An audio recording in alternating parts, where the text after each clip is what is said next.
یعلم ما بین ایدیہم وما خلفہم، وہ اللہ جانتا ہے سب کچھ جو ان لوگوں کے سامنے ہے اور جو کچھ ان کے پیچھے کے حالات ہے، سب اللہ کے علم میں ہے۔ دنیا میں ہم سفارشیں کرتے ہیں بیٹے کے بارے میں، بھانجے کے بارے میں، بھتیجے کے بارے میں، دوست کے بارے میں، پڑوسی کے بارے میں، کسی کو کہتے ہیں اپنے جاننے والے کو، بھائی میں کہہ رہا ہوں نا مان لے، میں کہہ رہا ہوں اچھا بچہ ہے، میں کہہ رہا ہوں کہ کوالیفائڈ ہے، میں کہہ رہا ہوں کہ بندہ قابل اعتماد ہے۔ دنیا میں بتانے کی ضرورت ہے، کیا اللہ کو بتانے کی ضرورت ہے اللہ تیرا اچھا بندہ ہے، تیرا نیک بندہ ہے، صالح بندہ ہے؟ قطعاً نہیں، اللہ کو سب کچھ معلوم ہے۔ ہاں، جن کو اللہ شفاعت کرنے کی اجازت دے گا، انبیاء، صلحاء، نیک لوگ، ان کا مقام بلند ہوگا، اس کا اظہار اللہ فرمائے گا کہ تم شفاعت کرو، میں فلاں فلاں کو بخش دوں گا۔ یہ ان کے مقام بلند کا اللہ اظہار فرمائے گا، ورنہ اللہ از خود سب کچھ جانتا ہے۔ وَلَا يُحِيطُونَ بِشَيْءٍ مِّنْ عِلْمِهِ إِلَّا بِمَا شَاءَ، اور وہ اس کے علم سے کسی چیز کا احاطہ نہیں کر سکتے مگر جتنا وہ خود چاہے۔ آج جتنا علم، فن، علوم و فنون، انوینشنز، ڈسکوری ہو رہی ہے، یہ اللہ ہی کے علم سے اللہ ہمیں عطا فرما رہا ہے۔ اسی کی دی ہوئی عقل کو، اسی کی دیے ہوئے ریسورسز کو استعمال کر رہے ہیں، تو فرمایا مگر جتنا وہ خود چاہے۔ وسع کرسیہ السماوات والارض، اور اس کی کرسی تمام آسمان و زمین پر چھائی ہوئی ہے۔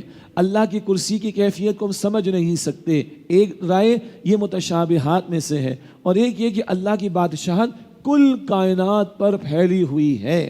وَلَا يَئُودُ حِفْظُهُمَا، اور ان دونوں زمین و آسمان کی نگرانی اسے نہیں تھکاتی۔ یہ بائبل میں لکھ دیا، کنگ جیمز ورژن میں بھی لکھ دیا، He created the heaven and the earth in 6 days and He rested on the 7th۔ اِنَّا لِلَّهِ وَإِنَّا إِلَيْهِ رَاجِعُونَ۔ اللہ نے 6 دنوں میں زمین و آسمان کو بنایا اور 7ویں دن اللہ نے چھٹی منائی، استغفر اللہ نہیں۔ وَلَا يَئُودُ حِفْظُهُمَا، اور ان دونوں کی نگرانی اسے نہیں تھکاتی۔ اللہ کے ساتھ کوئی کمزوری وابستہ نہیں، وہ سبحان اللہ کی شان والا ہے، وہ اللہ پاک ہے۔ تھک جانا کمزوری ہے، سست ہو جانا کمزوری ہے، بھوک کا لگنا کمزوری ہے، سونے کی حاجت ہونا کمزوری ہے، اور اللہ سبحان ہر عیب سے پاک ہے، کمزوری سے پاک ہے۔ وَهُوَ الْعَلِيُّ الْعَظِيمُ، اور وہ سب سے بلند بڑی عظمتوں والا ہے۔ اللہ تعالیٰ اس آیت الکرسی کو ہم لوگوں کو ہمارے معمولات میں نمازوں کے بعد بھی اور رات کو سوتے وقت بھی رکھنے کی توفیق عطا فرمائے۔ اس کے بعد جو آیت ہے اس کا ایک حصہ بڑا مشہور ہے۔ کراچی کی بھی ایک بہت بڑی سیاسی جماعت کے لوگوں نے ماضی میں جب بڑے عروج پر تھے انہوں نے اس کے بینر چھاپے تھے، اور اب بھی ہمارا ایک لبرل طبقہ اس آیت کے اس حصے کو کوٹ کرتا ہے جو بھی ہم پڑھیں گے، اور چیف جسٹس آف پاکستان نے بھی قادیانی مسئلے کے بارے میں فیصلہ دیتے ہوئے اسی آیت کا بھی حوالہ دیا تھا۔ آئیے تھوڑا اس کو سمجھ لیں۔ لا اکراہ فی الدین، دین میں کوئی زبردستی نہیں، دین میں کوئی جبر نہیں، بالکل ٹھیک ہے۔ دین قبول کروانے میں جبر نہیں ہے، جو چاہے کافر بنے، اللہ پوچھ لے گا قیامت کے دن۔ اما شاکر و اما کفورا، سورہ دہر کے شروع میں ہے، اللہ نے ہدایت کا راستہ دکھا دیا، جو چاہے شکر کرے، جو چاہے ناشکری کرے، بالکل ٹھیک۔ تو دین قبول کروانے میں جبر نہیں، یاد رہے دین پر عمل کروانے میں جبر ہوگا۔ بچہ 7 سال کا ہو نماز کی تلقین کرو، 10 سال کا ہو جائے تھوڑی سختی کرو تاکہ نماز کا پابند ہو جائے، اور شریعت کے احکامات لاگو ہوں گے، شریعت کے نفاذ کی سٹرگل کی جائے گی۔ تو دین قبول کروانے میں جبر نہیں، مگر جس نے فری ول سے آزاد طور پر دین قبول کر لیا اس سے عمل درآمد کروایا جائے گا، ایک بات۔ دوسری بات، انفرادی سطح پر کوئی کافر رہے، یہودی رہے، عیسائی رہے، اس کا چوائس ہے، جبر کر کے اس سے دین قبول نہیں کروایا جائے گا۔ لیکن اجتماعی سطح پر اللہ کہتا ہے میرا حکم چلے گا۔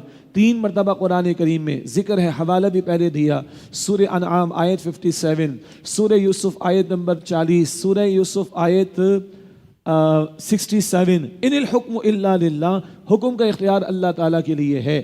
تو یہ باتیں کلیئر رہیں، امت کے اسلاف نے یہی باتیں وضاحت فرمائی، 14 صدیوں سے یہی مفہوم اس آیت کا بیان ہوا۔ نمبر 1، دین قبول کروانے میں جبر نہیں، بالکل ٹھیک۔ نمبر 2، جس نے آزاد مرضی سے قبول کیا عمل کرایا جائے گا۔ اور نمبر 3، اجتماعی سطح پر اللہ کہتا ہے میرا حکم چلے گا، اور اس کے لیے اور فتنے کے خاتمے کے لیے جنگ بھی کرنا پڑے تو کی جائے گی۔ البقرہ آیت 193 میں ہم پڑھ چکے ہیں۔ آگے فرمایا قد تبین الرشد من الغی، بے شک ہدایت گمراہی سے خوب واضح ہو چکی ہے، اب جو چاہے ہدایت قبول کرے چاہے جو چاہے گمراہی کی طرف جائے۔ فمن یکفر بالطاغوت ویؤمن باللہ، تو جو طاغوت کا انکار کرے اور اللہ پر یہ ایمان رکھے، یہ بہت اہم بات ہے۔ طاغوت کسے کہتے ہیں؟ طغیانی سے۔ یہ ایک فرد، کوئی بادشاہ، کوئی پارلیمنٹ، کوئی ادارہ، کوئی گروہ ہو سکتا ہے جو طغیانی سرکشی پر آئے اور اللہ کی اطاعت کے بجائے اپنی اطاعت کا، اللہ کے قانون کے بجائے اپنے قانون کا، اللہ کے نظام کے بجائے اپنے قانون کا مطالبہ کرے۔ تو کوئی فرد، کوئی گروہ، کوئی پارلیمنٹ، کوئی بادشاہ، کوئی گروہ کے نظام کے چلانے والے، اگر وہ اللہ کی اطاعت کے بجائے اپنی اطاعت، اللہ کے قانون کے بجائے اپنے قانون، اللہ کے نظام کے بجائے اپنے نظام کی بات کرے تو یہ طاغوت، اس کا انکار پہلے ضروری ہے۔ فمن یکفر بالطاغوت، تو جو طاغوت کا انکار کرے، ویؤمن باللہ، اور اللہ پر ایمان رکھے، فقد استمسک بالعروۃ الوثقی، تو یقیناً اس نے مضبوط سہارے کو تھام لیا، لا انفصام لہا، جو کبھی ٹوٹنے والا نہیں۔ اللہ کا سہارا ٹوٹنے والا نہیں، ہاں چھوٹ جاتا ہے ہم سے تو چھوڑو مت، یہ ٹوٹنے والا نہیں۔ Once you hold tight to the rope of اللہ، اللہ کی رسی کو، سہارے کو تھام لو تو پھر یہ ٹوٹنے والا نہیں ہے۔ واللہ سمیع علیم، اور اللہ خوب سننے والا، علم رکھنے والا ہے۔ اللہ ولی الذین آمنوا، اللہ ایمان لانے والوں کا کارساز ہے، ولی، پشپناہ، کارساز۔ یخرجہم من الظلمات الی النور، ان کو اندھیروں سے روشنی کی طرف نکال لاتا ہے۔ بندے مخلص ہوں، ایمان کی روش پر آگے بڑھیں، اللہ گمراہی کے اندھیروں سے نکال کر ہدایت کی روشنی کی طرف ان کو لے آتا ہے۔ اللہ ایسے ہی لوگوں میں ہمیں شامل فرمائے۔ اس کے برعکس فرمایا والذین کفروا اولیاءہم الطاغوت، اور جنہوں نے کفر کیا ان کے ساتھی طاغوت ہیں۔ یخرجونہم من النور الی الظلمات، وہ انہیں روشنی سے اندھیروں کی طرف نکال لاتے ہیں۔ جو خود جانتے بوجھتے تکبر، تعصب، حسد، ضد، ہٹ دھرمی میں مبتلا ہو کر گمراہی کی طرف چل پڑے تو یہ طاغوت، اس کے ساتھی جو طاغوت ہیں وہ گمراہی کے اندھیروں کی طرف ہی ان کو روشنی سے نکال کر لے جاتے ہیں۔ اولئک اصحاب النار، یہی لوگ جہنمی یعنی جہنم کی آگ والے ہیں۔ ہم فیہا خالدون، وہ اس میں ہمیشہ رہنے والے ہیں۔ اللہم اجرنا من النار، اے اللہ ہم سب کو جہنم کے عذاب سے محفوظ فرما۔ اگلا رکوع 35واں رکوع بڑا پیارا ہے۔ اب جب ہم کہتے ہیں بڑا پیارا ہے تو بھائی پورا قرآن بڑا پیارا ہے، ہر آیت بڑی قیمتی ہے، لیکن کسی خاص موضوع پر کوئی آیت اہم ہوتی ہے، کوئی رکوع اہم ہوتا ہے، کوئی سورت اہم ہوتی ہے۔ ساری آیتوں کی سردار کون سی آیت؟ آیت الکرسی، توحید باری تعالیٰ کا بڑا خزانہ اس میں آیا۔ اب اگلا رکوع توحید باری تعالیٰ کے دلائل پر 3 واقعات آ رہے ہیں۔ 2 کا تعلق ابراہیم علیہ السلام سے اور درمیان میں ایک واقعہ آئے گا، ایک رائے کے مطابق عزیر علیہ السلام کے ساتھ اس کا تعلق ہے۔ فرمایا الم تر الی الذی حاج ابراہیم فی ربہ، کیا آپ نے اس شخص کو نہیں دیکھا جس نے ابراہیم علیہ السلام سے ان کے رب کے بارے میں جھگڑا کیا؟ ان آتاہ اللہ الملک، کہ اس بنا پر کہ اللہ نے اسے سلطنت دی تھی۔ یہ نمرود بھی عراق کے بادشاہوں کو کہتے تھے، جیسے مصر کے بادشاہ کو فرعون، روم کے بادشاہ کو قیصر، ایران کے بادشاہ کو کسرا، تو عراق کے بادشاہ کو نمرود۔ تو اس وقت کا جو بادشاہ تھا نمرود، اس سے مکالمہ کیا ہے؟ اس نے جھگڑا کیا کہ بھی میرے پاس بھی بڑے اختیارات ہیں۔ ابراہیم علیہ السلام نے تخلیق کا ذکر کیا ہوگا، کائنات کو تخلیق کس نے کیا؟ اللہ نے۔ یہ بات ہم نے پہلے بھی سمجھی، بڑے بڑے لوگوں نے خدائی کے دعوے کیے مگر تخلیق کا دعویٰ، کریشن کا دعویٰ صرف اللہ نے کیا۔ اس نے بحث میں آ کر کہا میں تو یہ، میں تو وہ۔ نمرود نے کہا اذ قال ابراہیم، جب ابراہیم علیہ السلام نے اسے فرمایا ربی الذی یحیی و یمیت، میرا رب تو وہ ہے جو زندگی اور موت دیتا ہے۔ قال انا احیی و امیت، اس سے کہا کہ میں بھی زندگی دیتا ہوں اور موت دیتا ہوں۔ ابراہیم علیہ السلام کریشن کی بات کر رہے تھے، تخلیق، عدم سے وجود میں تو اللہ لاتا ہے، کریشن اللہ نے کی ہے۔ یہ اسباب کی بحث میں چلا گیا، ارے میں بھی موت دے سکتا ہوں، میں بھی زندگی دے سکتا ہوں، دیکھو ایسے کیسے؟ ایسے دیکھو، اس نے ایک شخص جس کو پھانسی لگنے والی تھی چھوڑ دیا، کہا دیکھو مرنے والا تھا میں نے بچا لیا، زندگی دے دی۔ اور ایک بے قصور کو مروا دیا، کہا لو میں نے مروا دیا، میں نے موت دے دی۔ اس کا جواب دے سکتے تھے ابراہیم علیہ السلام، مگر توحید کے دلائل کم تھوڑے ہی ہیں، اور جواب اسی پر دیا جاتا تو اس کی جاہلانہ حمیت ابھر آتی اور وہ ریئیکشن میں آ کر کفر بکتا اور اس سے آگے چلا جاتا۔ تو ابراہیم علیہ السلام نے ایک اور مضمون پیش کر دی، ایک اور دلیل پیش کر دی. قال ابراہیم، ابراہیم علیہ السلام نے فرمایا فَإِنَّ اللَّهَ يَأْتِي بِالشَّمْسِ مِنَ الْمَشْرِقِ، بے شک اللہ سورج کو مشرق سے نکالتا ہے. فَأَتِي بِهَا مِنَ الْمَغْرِبِ، تو لہذا تو اسے مغرب سے نکال لا. فَبُهِتَ الَّذِي كَفَرَ، تو اس پر وہ کافر مبہوت ہو کر رہ گیا، حیران و پریشان رہ گیا. کیوں؟ نمرود کو پتا تھا اس کے ابا اور اس کے بھی ابا اور اس کے بھی ابا اور اس کے بھی ابا کے دور سے سورج کہاں سے نکل رہا ہے؟ مشرق سے. اس کے باپ میں بھی جرت نہیں، اس کے ابا میں بھی جرت نہیں تھی، نہ اس میں جرت ہے کہ وہ مغرب سے نکال کر دکھا دے. بولتی کیا ہو گئی؟ بند. سٹی کیا ہو گئی؟ گم. لگ گئی اس کو کیا؟ چپ. سبحان اللہ. باقی اس کے ذیل میں علماء نے، مفسرین نے ڈائلاگ، دعوت کا کام کیسے کرنا ہے، اس کے آداب کا ذکر کیا، وہ تفاسیر میں پڑھیے گا. اس کو تو ہو گئی، خاموشی لگ گئی. واللہ لا یہدی القوم الظالمین، اور اللہ ظالم قوم کو ہدایت نہیں دیتا. اسی طرح فرعون نے خدائی کے دعوے، اور لوگوں نے خدائی کے دعوے کیے. ان کے باپ اور ان کے باپ اور ان کے باپ کے دور سے سورج مشرق سے نکلتا ہوا آیا ہے. سارے کے سارے چپ ہو جائیں گے. یہ توحید کی واضح دلیل. دوسرا واقعہ، ایک رائے ہے جناب عزیر علیہ السلام کے بارے میں. 587 قبل مسیح، 587 بیفور کرسچن ایرا. 587 قبل مسیح بخت نصر عراق سے آیا اور اس نے فلسطین کی اینٹ سے اینٹ بجا دی تھی، اور اس کے بعد یہاں بڑی تباہی مچی. اس تباہی کے بعد کے دور میں کہیں گزر ہوا، ایک رائے کے مطابق عزیر علیہ السلام کا ایک خیال آیا، یہ بستی دوبارہ کیسے زندہ ہوگی، مردے کیسے زندہ ہوں گے. تو اللہ تعالیٰ نے اس تعلق سے اس واقعے کو بیان فرمایا. یہ ایک رائے کے مطابق ہے، واقعہ خود بیان کر رہے کہ کچھ اس طرح کا معاملہ پیش آیا تھا. ارشاد ہوا او کالذی مر علی قریۃ، یا اس شخص کی مثال دیکھو جو ایک بستی پر گزرا، وہی خاویۃ علی عروشہا، اس حال میں کہ وہ بستی اپنی چھتوں کے بل گری پڑی تھی، تباہ ہو گئی تھی. قال انا یحیی ہذہ اللہ بعد موتہا، اس شخص نے کہا کہ اللہ کس طرح اس بستی کو زندہ کرے گا اس کی موت کے بعد. فاماتہ اللہ 100 عام ثم بعثہ، تو اللہ نے اس شخص کو 100 سال تک مردہ رکھا، پھر اسے اٹھا دیا اللہ نے. مرنے کے بعد دوبارہ زندگی. کتنے واقعات آ گئے سورۃ البقرہ میں، گنتے چلے جائیے. ایک اور آ رہا ہے، قال کم لبثت، پھر اسے اٹھا دیا. اللہ نے پوچھا تم کتنے عرصے یہاں رہے؟ قال لبثت یوما او بعض یوم، اس نے کہا میں ایک دن یا دن کا کچھ حصہ رہا ہوں گا. ایسی ہی کچھ بات اصحاب کہف نے بھی کہی تھی، وہ پڑھیں گے انشاءاللہ سورہ کہف کے مطالعے میں. ایک دن یا کچھ حصہ، اس سے زیادہ اسٹریٹ سونا بھی بندے کے لیے ممکن نہیں ہوتا. تو ایک دن یا اس سے کچھ، اس کا کچھ حصہ رہا ہوں گا. قال بل لبثت 100 عام، اللہ نے فرمایا بلکہ تم 100 سال حالت موت میں رہے ہو. اللہ اکبر، 100 سال. آگے سنیے، فانظر الی طعامک و شرابک، ذرا اپنے کھانے اور مشروب کی طرف دیکھو. یہ لفظ دیکھیں، شرابک، شراب جسے ہم اردو میں کہتے ہیں نا، وہ عربی میں لفظ خمر. آیت نمبر 219 میں. باقی عربی میں شراب مشروب کو کہتے ہیں. شراب البرتقال اورنج جوس کو کہا جاتا ہے. شراب البرتقال اورنج جوس، یہاں شراب پینے کے معنی میں، لغوی معنی. فانظر الی طعامک و شرابک، ذرا اپنے کھانے اور مشروب کی طرف دیکھو. لم یتسنى، وہ ذرا بدبودار نہیں ہوا. کتنے برس گزر چکے ہیں؟ 100 برس. نو ریفریجریٹر کچھ بھی نہیں ہے، یہ سڑا تک نہیں، بدبو بھی نہیں آئی. وانظر الی حمارک، اور ذرا اپنے گدھے کو دیکھو، وہ بالکل گل سڑ گیا ہے. سواری کے لیے وہی موجود تھا، دیکھو گل سڑ گیا ہے. وَلِنَجْعَلَكَ آیَةً لِلنَّاسِ، اور ہم نے اس لیے کیا تاکہ ہم تمہیں لوگوں کے لیے نشانی بنا دیں. وَانظُرْ إِلَى الْعِظَامِ، ذرا گدھے کی ہڈیوں کو دیکھو. کیف ننشزها، کیسے ہم انہیں اٹھاتے ہیں. ثم نکسوها لحما، پھر کیسے ہم ان پر گوشت چڑھاتے ہیں. تمہاری نگاہوں کے سامنے اس کو ہم نے زندہ کر دیا. 100 برس بعد تمہیں کھڑا کر دیا.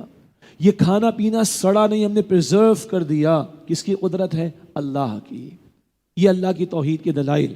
فلما تبین لہ، پھر اب اس شخص کے لیے حقیقت روشن ہو گئی. قال، اس نے کہا، اعلم ان اللہ علی کل شیء قدیر، مشاہداتی طور پر خوب جانتا ہوں کہ بے شک اللہ تعالی ہر چیز پر پوری طرح قادر ہے.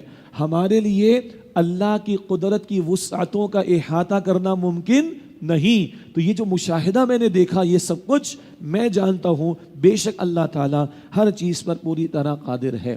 بھائی لطف آ رہا ہے؟ یہ واقعات سے سیکھنا سکھانا بڑا آسان ہوتا ہے. اسٹوری ٹیلنگ آج بھی چلتی ہے اور کیس اسٹڈیز آج بھی چلتی ہیں. صدیوں سے قرآن واقعات سنا رہا ہے اور سمجھنا آسان ہوتا ہے. دلائل کے انبار ہیں جو اللہ تعالیٰ نے توحید کے تعلق سے ہمارے سامنے رکھے. تیسرا واقعہ ابراہیم علیہ السلام، 4 پرندوں والا واقعہ. فرمایا وَإِذْ قَالَ إِبْرَاهِيمُ، اور یاد کرو جب ابراہیم علیہ السلام نے عرض کیا ربی ارینی کیف تحیی الموتى، اے میرے رب مجھے دکھا کہ تو کیسے مردوں کو زندہ فرماتا ہے. قال اولم تؤمن، اللہ نے پوچھا اے ابراہیم کیا تم یقین نہیں رکھتے؟ قال بلا، عرض کیا کیوں نہیں؟ ولکن لیطمئن قلبی، لیکن میں چاہتا ہوں کہ میرا دل مطمئن ہو جائے. یہ بہت قیمتی مقام ہے. اللہ نے پہلے کیا کلیئرٹی لی؟ ایمان نہیں ہے؟ اللہ ایمان تو ہے، why not, surely I do believe in you، اللہ تجھ پر ایمان ہے، میرے دل کا اطمینان ہو جائے. اچھا، پیغمبروں کو پورے وثوق سے دعوت دینا ہوتی ہے لوگوں کے سامنے تو اللہ ان کو مشاہدات کراتا ہے. یہ بات انشاءاللہ سورۃ الانعام میں بھی آئے گی. انشاءاللہ آیت نمبر 75 میں کائنات کے عجائبات کا مشاہدہ اللہ نے کرایا ابراہیم علیہ السلام کو. تو خاص پیغمبروں کا بھی واقعہ.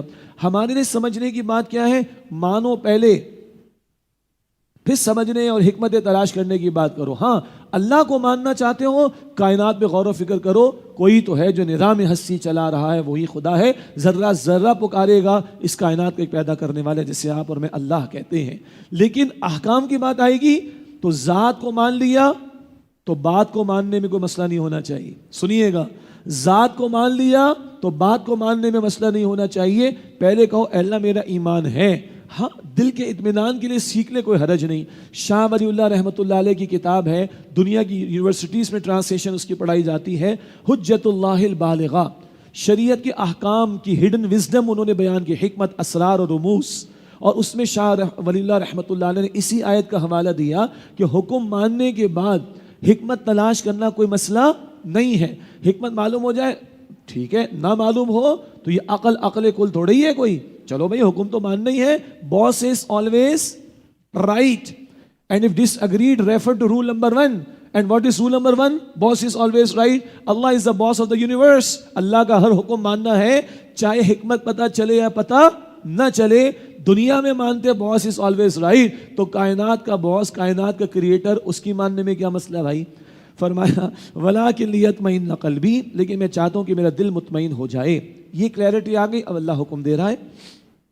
قال فخذ اربعۃ من الطیر، اللہ نے فرمایا پرندوں میں سے کچھ 4 لے لو. فصرہن الیک، تو پھر انہیں اپنے سے مانوس کر لو، فیملیئر کر لو.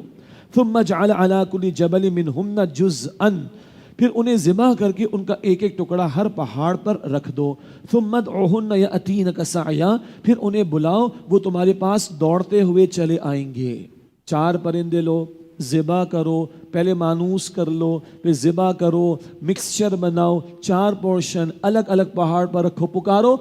یأتینک سعیا، سعی تیزی سے چلنے کو بھی کہتے ہیں، اڑ کر نہیں، چلتے ہوئے تیزی سے آئیں گے تاکہ کوئی ادھر ادھر سے پرندہ نہ آ جائے. ایگزیکٹلی وہی آئے گا جس کو ہم نے تمہارے ساتھ فیملیئر کر دیا تھا. وَعْلَمْ، اور جان لو، ان اللہ عزیز حکیم، بے شک اللہ بہت غالب، بڑی حکمت والا ہے. بڑا پیارا رکوع ہے. یہ 3 واقعات توحید کے دلائل پر. اب اگلے 2 رکوع یہ بھی بڑے پیارے ہیں، اور یہ رکوع پیارے ہیں انفاق فی سبیل اللہ کے موضوع کے حوالے سے. 2 رکوع، رکوع نمبر 36 اور 37، انفاق خصوصاً مال کا، انفاق خصوصاً مال کا، اس کی فضیلت، اس کے آداب، انفاق کی حفاظت کیسے کرنی، انفاق ضائع کیسے ہو جاتا ہے، اور انفاق کے لیے تمثیلات یا مثالوں کا بیان، اور انفاق کا حقدار سب سے بڑھ کر کون ہے. یہ بہت سارے موضوعات ہیں جو اگلے 2 رکوعوں میں آ رہے ہیں، اور یہ موضوع قرآن کریم میں انفاق فی سبیل اللہ کے موضوع پر نقطہ عروج اور کلائمیکس ہے. فرمایا مثل الذین ينفقون اموالهم فی سبیل اللہ، جو لوگ اللہ کی راہ میں اپنا مال خرچ کرتے ان کی مثال کا مثل حبۃ، ایک دانے کی سی ہے، ایک سیڈ، دانہ، انبتت 7 سنابل، جس نے اگائیں 7 بالیاں، فی کل سنبلۃ 100 حبہ، ہر بالی میں 100 دانے ہیں. ایک دانے سے 7 بالیاں، یہ وہ پودے والی بالیاں، ہاں یہ کانوں میں پہننے والی بالیاں نہیں، یہ تو زبان کا مسئلہ ہے نا ہماری اردو کی. بہرحال تو یہ 7 بالیاں اگائیں دانے سے، ہر بالی میں 100 دانے ہیں، تو کتنے ہو گئے؟ 700. یہ ریٹ کون آفر کر رہا ہے؟ اللہ دی آل مائٹی. ساری دنیا کے انسٹیٹیوشنز مل کر یہ ریٹ آفر نہیں کر سکتے. It is 700 Times. And this is not the limit. واللہ یضاعف لمن یشاء، اور اللہ جس کے لیے چاہتا ہے اور بڑھا دیتا ہے. جس کے لیے اللہ چاہے گا 700 گنا سے زیادہ بڑھ کر اجر عطا فرمائے گا. تو بھائی دنیا کے بینکس لمیٹڈ ہیں، ہاں ڈپازٹ کریں the bank of Allah unlimited میں. واللہ واسع علیم، اور اللہ بڑی وسعت والا خوب جاننے والا ہے. الذین ينفقون اموالهم فی سبیل اللہ، جو لوگ اللہ کی راہ میں اپنا مال خرچ کرتے ہیں. ثم لا يتبعون ما انفقوا منا ولا اذى، پھر جو خرچ کیا اس کے بعد نہ احسان جتاتے ہیں اور نہ تکلیف دیتے ہیں. لهم اجرهم عند ربهم، ان کے لیے ان کا اجر ان کے رب کے پاس ہے. ولا خوف علیہم ولا هم يحزنون، اور نہ ان پر کوئی خوف ہوگا اور نہ وہ غمگین ہوں گے.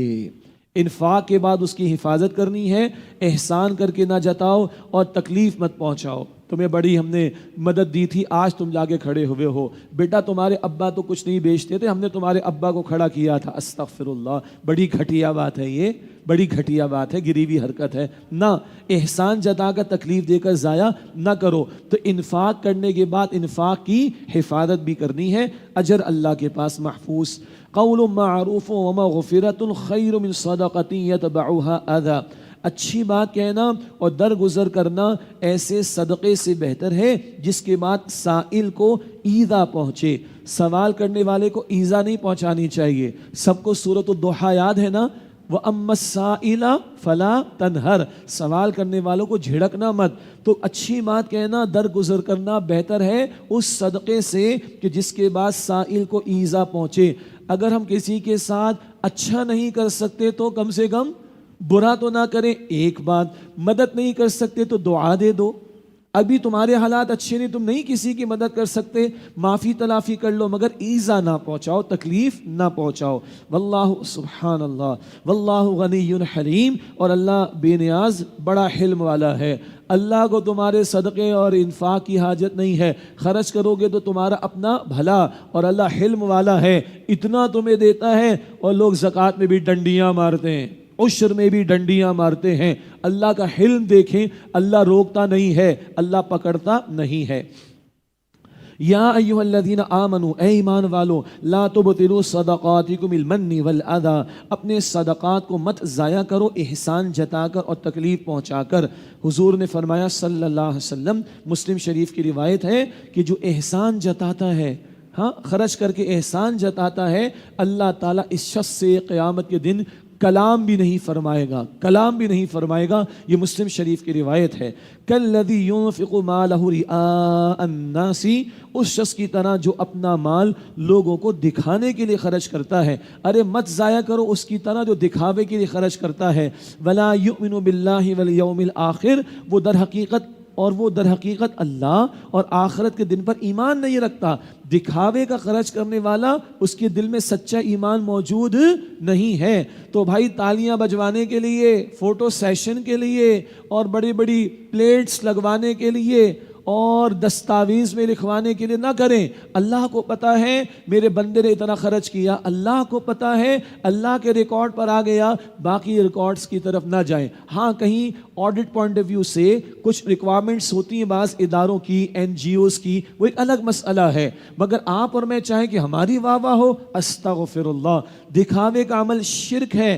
حدیث میں آیا، مسند احمد کی روایت، من تصدق یرائی فقط اشرکا، جس نے دکھاوے کا صدقہ دیا وہ شرک کر چکا. اپنے انفاق کو ضائع نہ کرو، اپنے صدقات کو ضائع نہ کرو اس شخص کی طرح جو دکھاوے کے لیے خرچ کرتا ہے اور در حقیقت وہ اللہ اور آخرت پر ایمان نہیں رکھتا. اس شخص کی دکھاوے کی، شو آف کرنے کی ایک مثال، فمثلہ کمثل صفوان علیہ تراب، تو اس کی مثال ایسی ہے جیسے کوئی چکنی چٹان ہو جس پر مٹی پڑی ہو.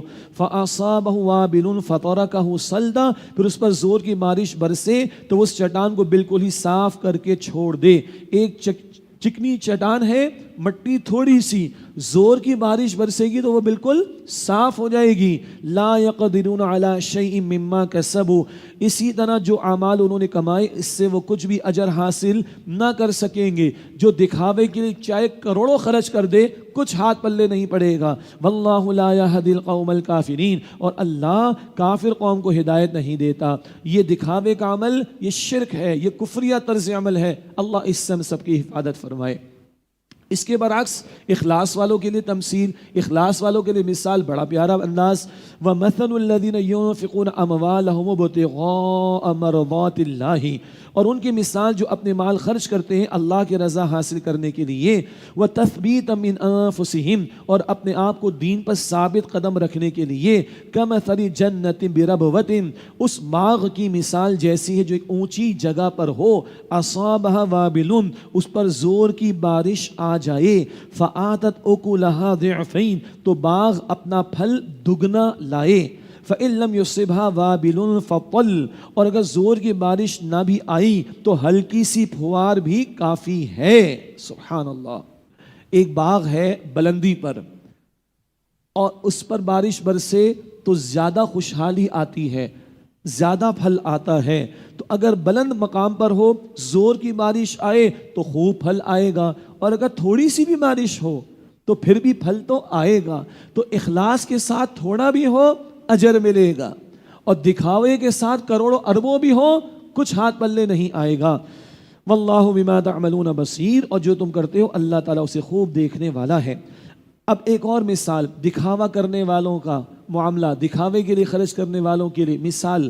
ایود احدکم ان تکون له جنۃ من نخیل واعناب، کیا تم میں سے کوئی پسند کرے گا کہ اس کا کھجور اور انگوروں کا ایک باغ ہو، تجری من تحتها الانہار، اس کے نیچے نہریں بہہ رہی ہوں، له فیها من کل الثمرات، اس کے لیے اس میں ہر طرح کے پھل ہوں، واصابه الکبر، اور اس پر بڑھاپا آ جائے، وله ذریۃ ضعفاء، اور ابھی اس کی اولاد کمزور ہو، فَأَصَابَهَا إِعْصَارٌ فِيهِ نَارٌ فَاحْتَرَقَتْ، پھر اس باغ پر ایک بگولا آ جائے جس میں آگ ہو، پھر وہ باغ جل جائے۔ سبحان اللہ، یہ کس طرح کی تمثیل ہے؟ ایک بندہ ہے، اس کا باغ ہے، ہو پھل بھی آتے ہیں مگر ہے وہ ذرا بڑھاپے کے اندر، اور اولاد بھی کمزور ہے، اور اس ایج میں جبکہ بڑھاپا ہے اور پھل بھی آ رہا ہے، اولاد کمزور ہے، مال کی ضرورت بھی ہے، بگولا آیا، آگ اس میں تھی، باغ جل گیا، کچھ ملے گا؟ کچھ ہاتھ پلے نہیں، ساری محنت برباد۔ دکھاوے کا عمل کرنے والے، شو آف کرنے کے لیے خرچ کرنے والے، کچھ ہاتھ پلے نہیں آئے گا۔ اللہ ریاکاری دکھاوے سے ہم سب کی حفاظت فرمائے۔ کذالک یبین اللہ لکم الآیات، اسی طرح اللہ تمہارے لیے آیتوں کو واضح فرماتا ہے، لعلکم تتفکرون، تاکہ تم غور و فکر کرو۔ اگلا رکوع 37واں رکوع، یہ بھی انفاق کے موضوع پر۔ یا ایھا الذین آمنو، اے ایمان والو، انفقوا من طیبات ما کسبتم، عمدہ چیزوں میں سے خرچ کیا کرو جو تم نے کمائی ہیں، وَمِمَّا أَخْرَجْنَا لَكُم مِّنَ الْأَرْضِ، اور اس میں سے جو ہم نے تمہارے لیے زمین سے نکالا ہے۔ اچھا ستھرا اللہ کی راہ میں خرچ کرو، اور جو زمین سے ہم نے تمہارے لیے نکالا یعنی فصل اور پھل، اس میں سے بھی خرچ کرو۔ یہ عشر کے بارے میں رہنمائی۔ ہم تو خیر شہر میں رہ رہے ہیں، مگر جن کا زراعت کا معاملہ، کھیتوں کا معاملہ، فصل کا معاملہ، عشر ادا کرنا ہے، اور یہ بہت بڑی ڈنڈی اللہ کے حق میں ماری جاتی ہے۔ کیش اینڈ کیش ایکویلنٹس اور ریسیویبلس پر زکوٰۃ ہے، اور فصل پر عشر ہے، اس کی تفصیلات ہے، اور اگر 2 مرتبہ سال میں فصل آئے گی تو عشر بھی 2 مرتبہ ادا کرنا ہوگا۔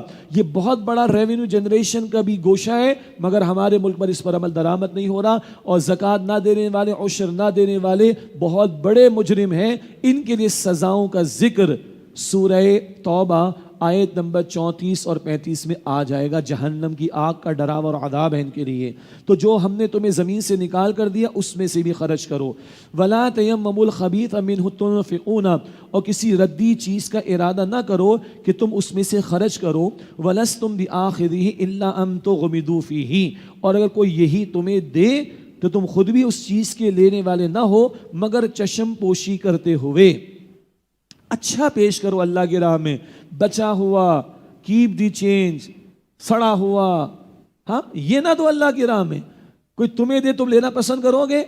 نہیں پسند کرو گے، الا یہ کہ تم انتہائی مجبور ہو جاؤ تو چشم پوشی کرتے ہوئے چاروں ناچار قبول کر لو گے، اپنے لیے پسند نہیں کرتے، راہ خدا میں خرچ کرتے ہو۔ ہاں کچھ بچا ہوا ضائع ہونے سے بچ جائے، کسی کے استعمال میں آ جائے، الگ شے ہے، مگر تم گھٹیا اللہ کی راہ میں بیچ کرو، بچا کچھ اللہ کی راہ میں دو، کچھ بچے گا تو اللہ کی راہ میں دو گے، یہ تو بڑی گھٹیا بات ہے۔ بہترین اللہ کی راہ میں دو تاکہ اللہ تمہیں بڑھا چڑھا کر دنیا میں بھی دے اور آخرت میں بھی۔ سبحان اللہ، ہر دن 2 فرشتے نازل ہوتے ہیں، بخاری شریف کی حدیث، حضور نے فرمایا ہر دن 2 فرشتے نازل ہوتے ہیں، ایک کہتے ہیں اللہ جو دے رہے اور دے اور دے اور دے، اللہ غیور ذات ہے، اس کو دیتے ہو تو ادھر بھی لوٹاتا ہے وہ، سبحان اللہ۔ اور دوسرا کہتے ہیں اللہ جو روک رہے اس کا تو روک دے، جو روک رہے اس کا تو روک دے، اللہ اکبر۔ ہر دن 2 فرشتوں کا نزول ہوتا ہے، حدیث میں آیا۔ وَاعْلَمُوا أَنَّ اللَّهَ غَنِيٌّ حَمِيدٌ، اور جان لو بے شک اللہ بے نیاز ہر تعریف کے لائق ہے، تمہاری حاجت نہیں ہے اللہ کو، تمہارے انفاق کی حاجت نہیں اللہ کو، تم دو تمہارا ہی بھلا۔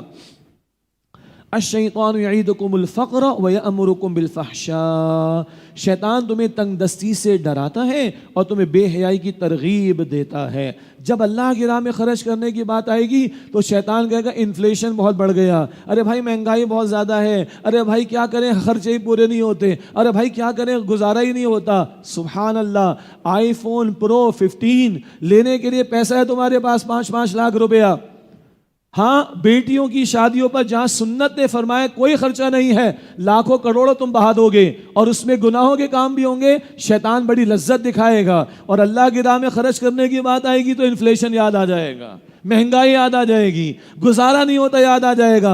انا للہ و انا الیہ راجعون۔ الشیطان یعیدکم الفقر ویأمرکم بالفحشاء، شیطان تمہیں تنگ دستی سے ڈراتا ہے اور تمہیں بے حیائی کی ترغیب دیتا ہے۔ واللہ یعیدکم مغفرۃ منہ وفضلا، اور اللہ تم سے اپنی مغفرت اور فضل کا وعدہ فرماتا ہے۔ تم سوچو شیطان کی مانو گے یا رحمان کی؟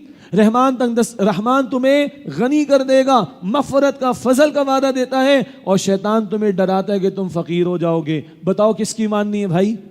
رحمان کی۔ واللہ واسع علیم، اور اللہ بڑی وسعت والا، خوب علم رکھنے والا ہے۔ یؤتی الحکمت من یشاء، اللہ جسے چاہتا ہے حکمت عطا فرماتا ہے۔ یہ حکمت وہ حکیم صاحب جو ہوتے ہیں نا وہ والی حکمت نہیں، حکم اس میں مستحکم ہونا، مضبوط ہونا، اس کا مفہوم بھی ہے۔ باطن کی بصیرت بندے کو ملے اور اشیاء کی حقیقت اس کو سمجھ میں آئے، وہ دنیا نہیں آخرت کو اصل سمجھ بیٹھے، وہ حق و باطل میں تمیز کرنے کے قابل ہو جائے، تو یؤتی الحکمت من یشاء، اللہ جس کو چاہتا ہے حکمت عطا فرماتا ہے۔ شعور کا پختہ ہونا، باطن کی بصیرت کا مل جانا، صحیح غلط میں تمیز کرنے کے قابل ہو جانا، اصل اپنے نفع نقصان کو سمجھ لینا، حکمت۔ وَمَن يُؤْتَ الْحِكْمَةَ فَقَدْ أُوتِيَ خَيْرًا كَثِيرًا، اور جسے حکمت عطا کی گئی تو یقیناً اسے بہت بڑی بھلائی عطا کر دی گئی۔ اللہ ہمیں بھی حکمت عطا فرمائے۔ وَمَا يَذَّكَّرُ إِلَّا أُولُو الْأَلْبَابِ، اور نصیحت تو صرف عقل مند لوگ ہی حاصل کرتے ہیں۔ اور عقل مند کون ہے؟ بحریہ میں لگا دیا، ڈی ایچ اے میں لگا دیا، اب یہاں سے نکال لو، دبئی میں لگایا اب یہاں سے نکال لو، اب ذرا اور کہیں تلاش کرو، راتوں رات امیر ہو جائے نہ۔ میرے اور آپ کے پیارے پیغمبر صلی اللہ علیہ وسلم نے فرمایا الکیس من دانا نفسہ وعمل لما بعد الموت، عقل مند وہ ہے اپنے نفس کو پہچانے، قابو میں رکھے، بندہ بن کر رہے اور عمل کرے زندگی کے لیے جو موت کے بعد آنے والی۔ اس سے بڑا کوئی عقل مند نہیں ہے جو آخرت کی فکر کرے، اور اس سے بڑا کوئی بے وقوف نہیں جو چھوٹی سی زندگی میں پھنس کر ہمیشہ کی زندگی کا نقصان کرنے کے لیے تیار بیٹھ گیا۔ وما يذكر الا اولو الالباب، اور نصیحت صرف عقل مند لوگ ہی حاصل کرتے ہیں۔ وما انفقت من نفقة او نذرت من نذر فان الله يعلم، اور تم جو کچھ خرچ کرتے ہو یا تم کوئی نذر مانتے ہو تو بے شک اللہ اسے جانتا ہے۔ نذر ماننے کے بارے میں تفصیل اپنی جگہ پر ہے، بہرحال کوئی اچھی بات نہیں ہے اے اللہ تو مجھے ایگزام میں کامیاب کر دے گا میں 10 نفل پڑھوں گا، اے اللہ یہ ٹینڈر میرا پاس ہو جائے میں لاکھ تیری راہ میں خرچ کروں گا۔ کیا بارگیننگ چل رہی ہے اللہ کے ساتھ؟ If you do this, I will do this. What are you doing with Allah subhanahu wa ta'ala? تو جائز ہے، کوئی اچھی بات نہیں. اور ایک بڑی پیاری حدیث ہے، سبحان اللہ، اللہ کے رسول نے ہماری ایک نفس پر ہاتھ رکھ کر ہمیں سمجھایا. حضور نے فرمایا کہ نظر ماننا، یہ نظر اللہ کی تقدیر کو بدل نہیں سکتی، یہ نظر اللہ کی تقدیر کو بدل نہیں سکتی، مگر اللہ بخیل اور کنجوس کے مال میں سے نکلوا لیتا ہے. سمجھ آئی؟ دیتا ہی نہیں ہے، نظر مانے گا اللہ پورا کر دے گا، کسی کا فائدہ ہو جائے گا. تو نظر اللہ کے فیصلے تقدیر کو نہیں بدلتی، مگر اللہ کنجوس کے مال میں سے نکلوا لیتا ہے. فرمایا تم جو خرچ کرتے ہو یا تم کو نظر مانتے ہو فإن اللہ یعلم، تو بے شک اللہ اسے جانتا ہے. وما للظالمین من انصار، اور ظالموں کا کوئی مددگار نہیں. ان تبدوا الصدقات فنعما ہی، اگر تم صدقات کو ظاہر کر کے دو تو یہ بھی اچھا ہے. وَإِن تُخْفُوهَا، اور اگر تم انہیں پوشیدہ رکھو، وَتُؤْتُوهَا الْفُقَرَاءَ، اور فقیروں تک پہنچا دو، فَهُوَ خَيْرٌ لَكُمْ، تو وہ تمہارے لیے بہت بہتر ہے. صدقات ظاہری طور پر دو، ٹھیک ہے. اب زکوٰۃ کیا ہے؟ فرض ہے نا، تو زکوٰۃ تو آپ اوپنلی دے سکتے ہیں، لیکن جو نفل صدقات ہیں اس کو پوشیدہ رکھنا اچھی بات ہے. کیسے والا؟ حدیث یاد ہے، 7 قسم کے افراد کو اللہ اپنے عرش کے سائے میں جگہ دے گا قیامت کے دن. 7 categories of people in the shadow of Allah سبحانہ وتعالی on the day of judgment. 7 قسم کے افراد اللہ کے عرش کے سائے میں ہوں گے. ایک کون ہوگا؟ دائیں ہاتھ نے صدقہ دیا تو بائیں ہاتھ کو بھی معلوم نہیں ہے. اس کا اجر کیا ہے؟ اللہ کے عرش کے سائے میں ہوگا جب کوئی سایہ نہیں ہوگا. ایسے بھی حضرات کو میں جانتا ہوں، بیوی کو اور بچوں کو بھی نہیں پتا کتنا خرچ کریں اللہ کی راہ میں. ایسی خواتین کے بارے میں ہمیں بتایا گیا کہ شوہر نے کچھ حصہ تو دیا نا مال میں سے، پاکٹ منی جو کچھ بھی اخراجات، وہ بندیاں اس میں سے اللہ کی راہ میں لگا رہی ہیں اور کبھی شوہر کو بھی پتا نہیں ہے. سبحان اللہ. اولاد کو بھی پتا نہیں ہے. سبحان اللہ. تو یہ ہے پوشیدہ رکھنا پسندیدہ ہے. ہاں کبھی کوئی اجتماعی مسئلہ آ گیا، زلزلہ آ گیا، کوئی طوفان کی بات آ گئی، فلسطین کے بھائیوں کا معاملہ آ گیا، کوئی مسجد وغیرہ کی تعمیر، اجتماعی معاملہ آ گیا، تو اجتماعی معاملات کے موقع پر بندہ آگے بڑھ کر دیتا ہے تاکہ دوسروں کو ترغیب ملے، موٹیویشن ملے، تو انشاءاللہ اس کا بھی اجر ملے گا. ورنہ عام طور پر پوشیدہ رکھ کے، تنہائی پوشیدہ رکھ کر کہیے، اور خفیہ میں نہیں کہنا چاہ رہا، پوشیدہ رکھ کر خرچ کرنا یہ پسندیدہ ہے. فَهُوَ خَيْرٌ لَكُمْ، وہ تمہارے لیے بہت بہتر ہے. وَيُكَفِّرُ عَنكُم مِّن سَيِّئَاتِكُمْ، اور وہ اللہ تم سے تمہارے بعض گناہوں کو دور کر دے گا، برائیوں کو مٹا دے گا. وَاللَّهُ بِمَا تَعْمَلُونَ خَبِيرٌ، اور اللہ بڑا باخبر ہے اس سے اے لوگو جو کچھ تم کرتے ہو. اب ایک سوال آیا حضور علیہ السلام کے پاس صحابہ کی طرف سے. بعض صحابہ ابھی مدینہ شریف میں انصار مدینہ بھی ہیں، اوس و خزرج سے بھی اسلام قبول لوگوں نے کیا ہے، عرب قبائل سے، مگر کچھ لوگ کفر پر ہیں، تو کیا ان کی مدد کی جائے یا نہ کی جائے؟ بڑا ایک ٹچی سوال ہے. فرمایا لیس علیک ھداھم، اے نبی علیہ السلام ان کافروں کو ہدایت کے راستے پر لے آنا یہ آپ کے ذمہ نہیں ہے. ولکن اللہ یہدی من یشاء، لیکن اللہ جسے چاہتا ہے ہدایت عطا فرماتا ہے. وما تنفقوا من خیر فلانفسکم، اور لوگوں تم جو مال خرچ کرتے ہو وہ تمہارے ہی فائدے کے لیے ہے. وما تنفقون الا ابتغاء وجہ اللہ، اور تم صرف اللہ کی رضا کے حصول کے لیے خرچ کرتے ہو. وما تنفقوا من خیر، اور تم جو کچھ بھی مال میں سے خرچ کرتے ہو یوفى الیکم، اس کا اجر تمہیں پورا پورا دیا جائے گا. وانتم لا تظلمون، اور تم پر کوئی ظلم نہیں کیا جائے گا. اگر کوئی کافر ہے تمہارا پڑوسی، رشتہ دار، دوست، اس کی مدد کر سکتے ہو. البتہ حدیث مبارک میں حضور نے بتایا کہ زکوٰۃ سے نہیں، زکوٰۃ مسلمانوں کے امراء سے وصول کی جائے گی اور مسلمانوں ہی کے غرباء اور فقراء پر خرچ کی جائے گی. کافروں کو دیجئے نان زکوٰۃ فنڈ سے. ہاں، اور زکوٰۃ کافی نہیں ہے. حدیث ہم نے سمجھ لی تھی، البقرہ آیت نمبر 177 آیت البر کے ذیل میں مال میں زکوٰۃ کے علاوہ بھی حصہ مقرر ہے. تو زکوٰۃ کا مال مسلمانوں کے امراء سے لے کر مسلمانوں کے غرباء میں تقسیم ہوگا، یہ حضور نے فرمایا صلی اللہ علیہ وآلہ وسلم.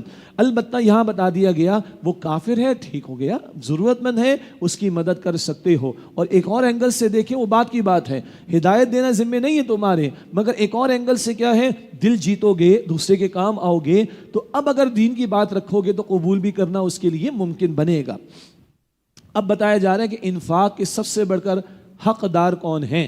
للفقراء الذین احصروا فی سبیل اللہ، خرچ کرو ان فقیروں کے لیے جو اللہ کی راہ میں روکے گئے ہیں. لا یستطیعون ضربا فی الارض، وہ فرصت نہیں رکھتے کہ معاش کے لیے زمین میں چل پھر سکیں.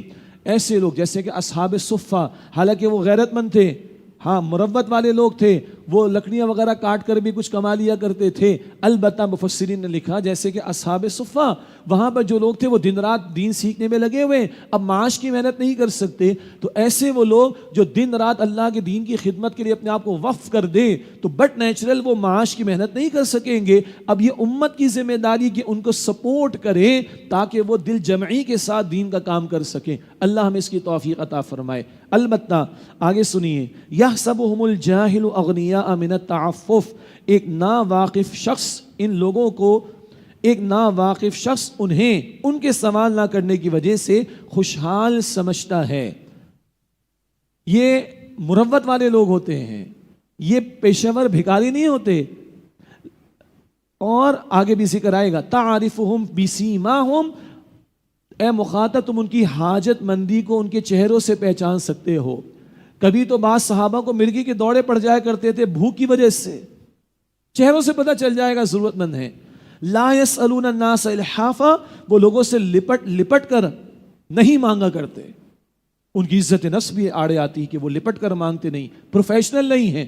تو سنیے گا کون ہے راہ خدا میں رکے ہوئے، کہیں دین سیکھنے سکھانے کے لیے تو معاش کی محنت نہیں کر پاتے، دین کی دعوت اقامت کی جد و جہد میں ایسے لگے فل ٹائم کہ وہ کمانے کی پوزیشن میں نہیں ہیں، تو امت ان کو سپورٹ کرے۔ البتہ ان کے چہروں سے بھی پتہ چل جائے گا، اور یہ مروت والے لوگ ہیں، لپٹ کر سوال نہیں کرتے۔ ہمارے استاد ڈاکٹر اسرار صاحب نے یہاں پر ایک سخت بات بھی بیان کی اور جو بالکل صحیح ہے۔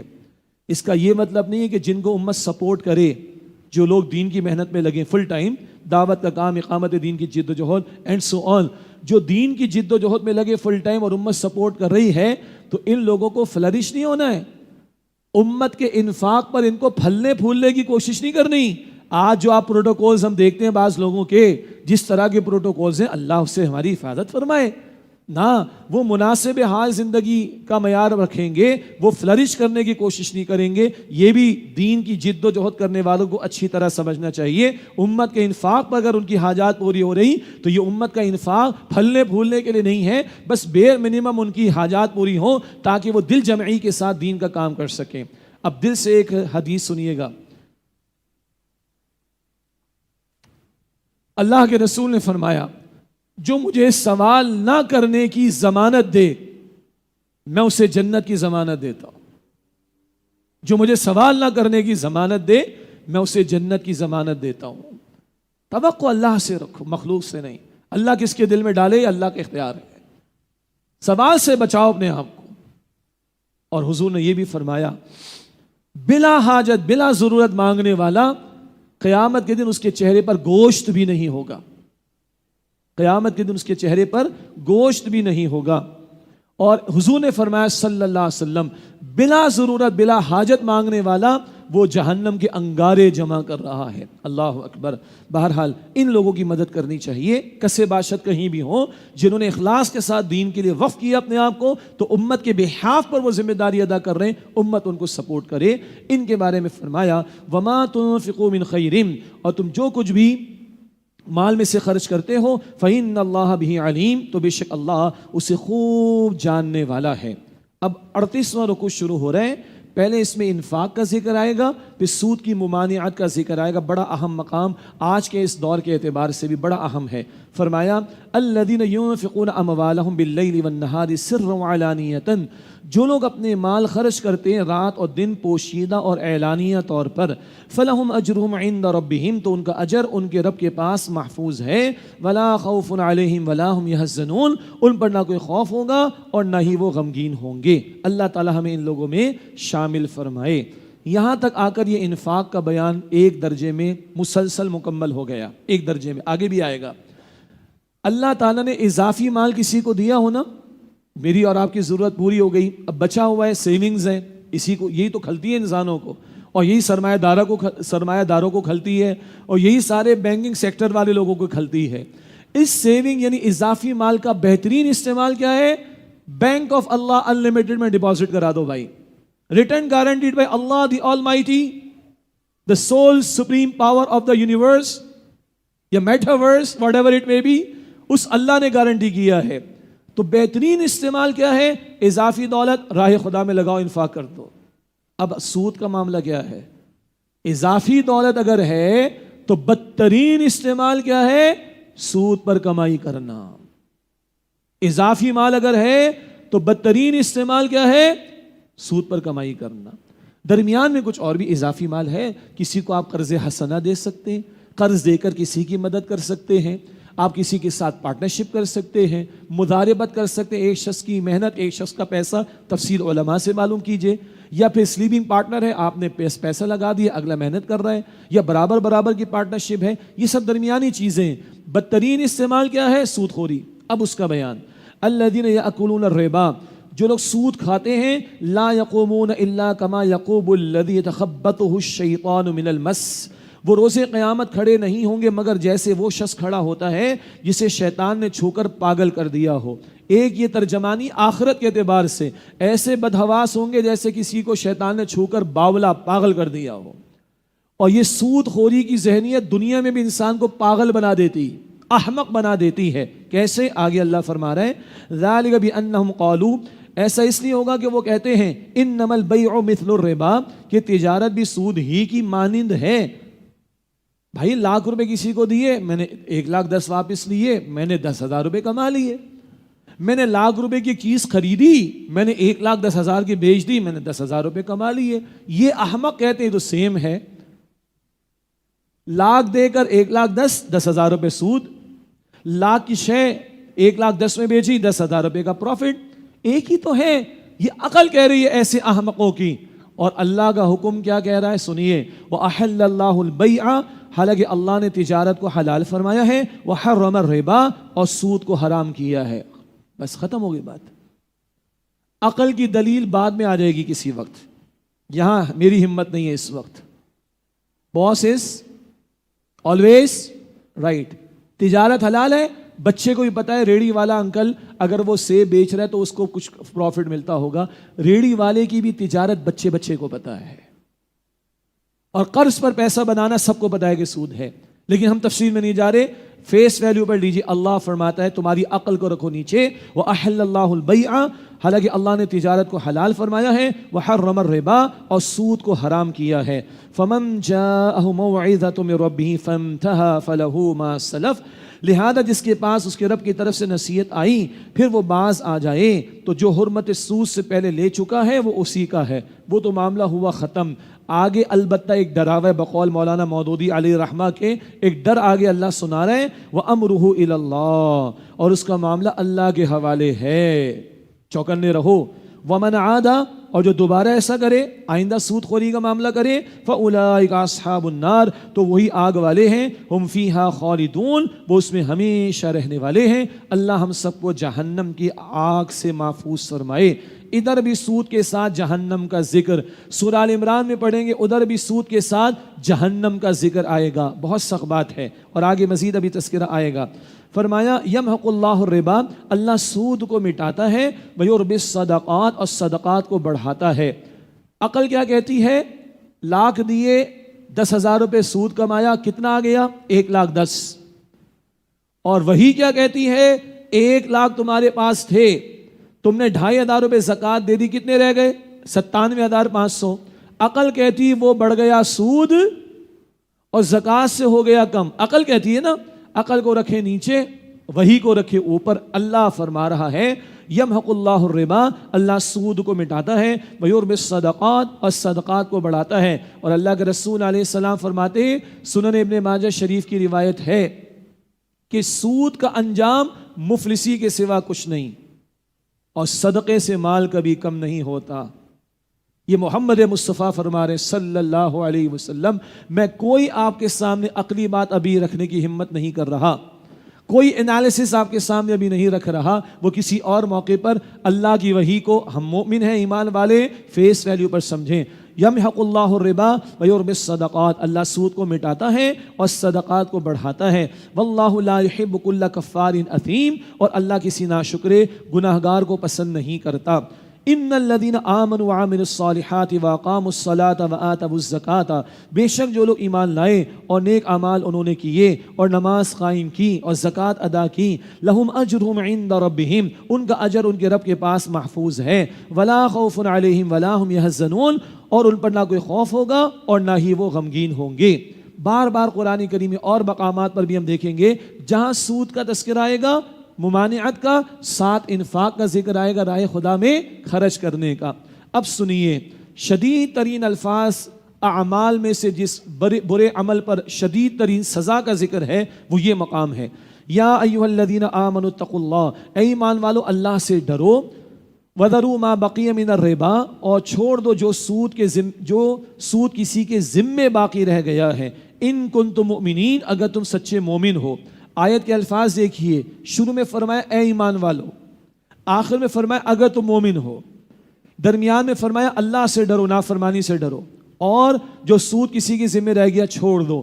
شروع میں ایمان والو کہا آیت میں، آخر میں کہا اگر تم ایمان والے ہو، اور درمیان میں سود چھوڑنے کو کہا۔ کیا بتا رہی آیت؟ ایمان اور سود ایک جگہ جمع نہیں ہو سکتے۔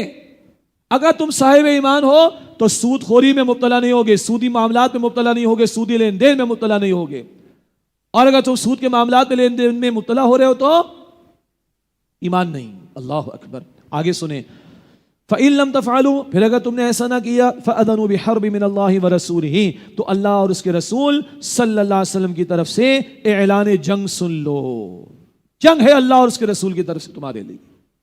جنگ کا مطلب کیا ہوتا ہے؟ تباہی، بربادی، اور اللہ اور رسول سے جنگ کا مطلب کیا ہے؟ تباہی کی انتہا، بربادی کی انتہا۔ اور یہاں تباہی سروں پر ہے، فیکٹس اینڈ فیگرز کسی اور موقع پر آپ کے سامنے، ابھی نہیں۔ اللہ کہتے تباہی آ جائے گی، جنگ کے لیے تیار ہو جاؤ۔ عقیدے میں بدترین جرم شرک، اعمال میں بدترین جرم سود، اور یہ اس پر بتایا گیا کہ اللہ اور اس کے رسول سے جنگ کے لیے تیار ہو جاؤ۔ فرمایا وَإِن تُبْتُمْ فَلَكُمْ رُؤُوسُ أَمْوَالِكُمْ، اور اگر تم توبہ کر لو تو تم اپنے اصل مال کے حقدار ہو۔ آیت کا یہ حصہ بتا رہا ہے کہ سود کی تعریف کیا ہے۔ ہاں، ایک سود ہے جس کو قرآن نے منع فرمایا، ایک سود احادیث میں ممانعت ہے، وہ اجناس اور کموڈٹی پر بھی ہوتا ہے، تفصیل کا موقع نہیں۔ یہاں قرآن پاک کیا فرما رہا ہے؟ اگر تم باز آ جاؤ تو تمہارے لیے اپنا اصل مال ہوگا، رأس المال جس سے کہتے ہیں، پرنسپل اماؤنٹ، لاکھ دیا تھا، لاکھ تو لے سکتے ہو، اس پہ کوئی اضافہ نہیں۔ اور ایک روایت حدیث علماء نے پیش کر کے سود کی تعریف بیان فرمائی، کل قرض جر منفعۃ فہو الربا، ہر وہ قرض جس پر کوئی اضافہ ہو وہ سود ہے اور وہ منع ہے۔ اللہ مجھے اور آپ کو سود کی ہر شکل سے محفوظ رکھے۔ فرمایا وَإِن تُبْتُمْ فَلَكُمْ رُؤُوسُ أَمْوَالِكُمْ، اور اگر تم توبہ کر لو تو تم اپنے اصل مال کے حقدار ہو۔ لَا تَظْلِمُونَ وَلَا تُظْلَمُونَ، نہ تم ظلم کرو اور نہ تم پر ظلم کیا جائے۔ تمہارا ظلم کرنا کیا ہے؟ تم لاکھ پر اضافہ لو، اصل پر اضافہ، اور تمہارے ساتھ ظلم کیا ہے؟ اگلا تمہارا لاکھ بھی واپس نہ کرے، نہ تم ظلم کرو نہ تم پر ظلم کیا جائے۔ باقی اس حوالے سے پاکستان میں 60-70 برسوں سے محنت ہوئی ہے اور بڑے پیمانے پر محنت ہوئی ہے۔ سود کی تعریف کیا ہے، بینک انٹرسٹ ربا ہے کہ نہیں، اور معیشت کو کیسے پاک کیا جائے گا، یہ سارے مباحث 1967 سے بحثیں چلی آئی ہیں۔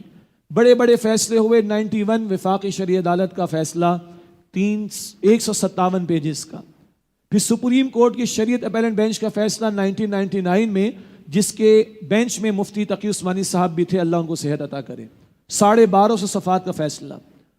اور 2022 میں ماہ رمضان میں وفاقی شرعی عدالت کا فیڈرل شریعت کورٹ کا دوبارہ فیصلہ 314 یا 317 پیجز کا۔